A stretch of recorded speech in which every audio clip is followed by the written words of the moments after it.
Rainier, hi. How you doing? I've got your work up here, and I'd like to talk about your change of direction. And I read some of the stuff that you've posted, and I think that everything here makes sense. However, I believe, and I'm just going to go ahead and give you this critique, okay? Because there's some things I'm seeing here that I think are going to make a lot of sense to you. Um, okay, I'm looking at the logo itself, okay, and let me tell you what I'm seeing, Rainier. I'm seeing a postage stamp, and I'm sorry, I as soon as I looked at it, I thought, oh, he Rainier designed postage stamps. I didn't realize this was your logo. It's really super boxy, and that I think is working against you. Especially since I understand the symbolism. I think it's great concept with the fern and the torch flames. Absolutely, it makes perfect sense.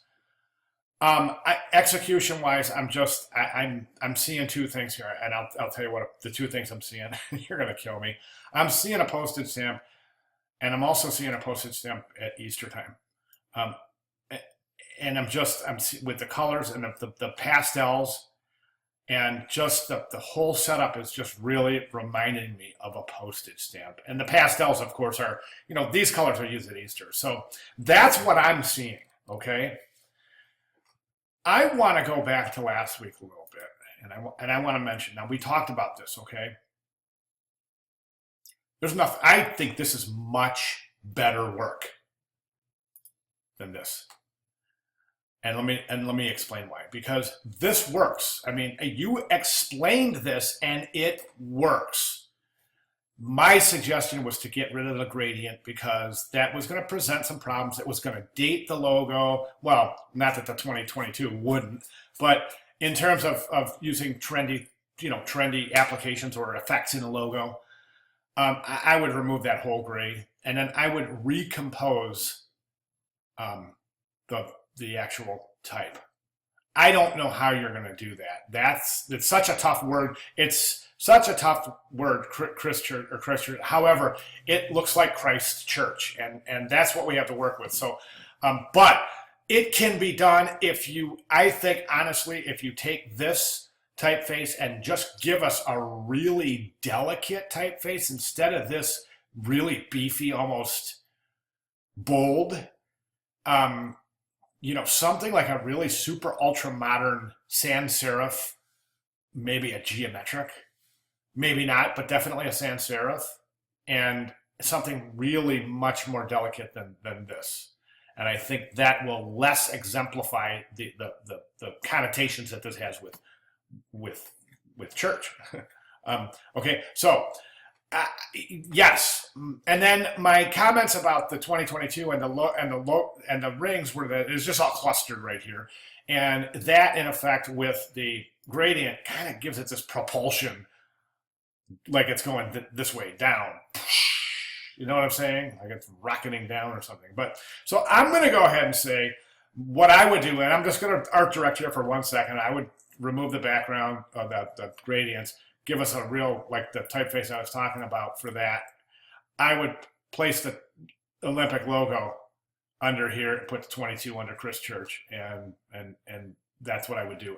And if you want to try it, you're more than welcome. That's awesome if you want to. We talked about and I do not mean to be handing more work to you. I'm you know me by now. I'm going to be really super honest with you, and I'm looking towards the end goal here right now. I'm looking at how this piece is going to react in your portfolio and how it's going to talk about you as a designer in your portfolio. So, if you're okay, I'm down with forgetting this and just cleaning this up. The pictograms here, listen, I'm going to be honest with you. I know I remembered that these looked like they were really pretty standard poses. And they do, and you have one or two things that you can do. You can adjust these, or you can somehow, if you elect to go with my suggestion of going back to this particular piece, I think these pieces work well with this piece. I do. I just think that they just need to be tweaked so that they like that pose right there. I think I said that that's just like such an iconic pose that I think we've seen before. Same thing with the freestyle. You know what I'm saying. So, but these pictograms I think are a little bit. These are pretty cool. I think. You know what? I'm wondering. Yeah, yeah, yeah. Check out these shapes right here. Check out these shapes right here. These will work. These will work with this logo. Try it out for size. See what happens. All right. Any questions? I'm not, like I said, I'm not trying to give you more work. I'm just trying to tell you where you were and where we're at. So if you have any questions, oh, you know what? I just noticed something I wanted to mention. Let's get in here really close. And I just want to show you a couple of little mistakes right down here. See, those should all come together perfectly. See how one kind of goes off this way. So these should all be really just perfectly adjoined right there. So I noticed that. But anyway, that's minor. Anyways, if you have any questions, please give me a holler and I'll see if I can clarify. Thanks, man. Good job.